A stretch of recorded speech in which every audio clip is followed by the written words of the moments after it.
Incidents of my flight. I hate making speeches or addresses, and it is not an easy job to describe my flight from England to Australia, because the papers have told you practically every ghost have told about it. You know all about my great little bus, and how I managed to make good time and get through with everything in tip-top order and condition. Now that the job is done, I can best bring to mind the highlights of the trip, what appeared to me to be the big things. There was the start. It was one of those grey, murky mornings when I hopped off from Croydon Aerodrome in England, but the warmth of my fellow flyers' good wishes, and the knowledge that I had the most trustworthy bus engine in the world dispelled any qualms I may have had. Then, to make Rome in a day's non-stop flying was a jolly good augury. I felt that everything was going to turn out all right. It was a dreary job flying over the 400-odd miles of practically unbroken desert to Basra.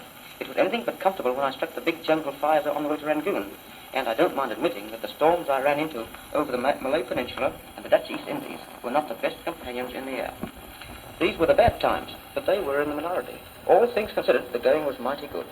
I can assure those unacquainted with flying that to sit in the snug little cockpit, to see the world rolling away below, to hear the sweet even note of the engine, well, to me, flying, this is the salt of life. You have every faith in your bus. The compass points the way, and you know that at every landing place along the route there are friends to meet you. There is a wonderful bond of friendship amongst flyers, a kind of fellowship of the air, and that is one reason why flying is such a wonderful game. But I am getting off the track a bit. At dawn on February the 22nd, I took off from Beamer on my last hop of 900 miles to Darwin. I had had a rotten night. Those mosquitoes at Beamer are the world's worst. I can sleep in most places and at most times, but those mosquitoes were just too much for me. Anyway, the avian was unaffected.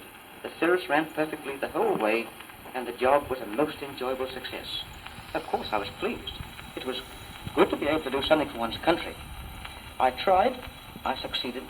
That my fellow Australians appreciated my effort makes me the happier.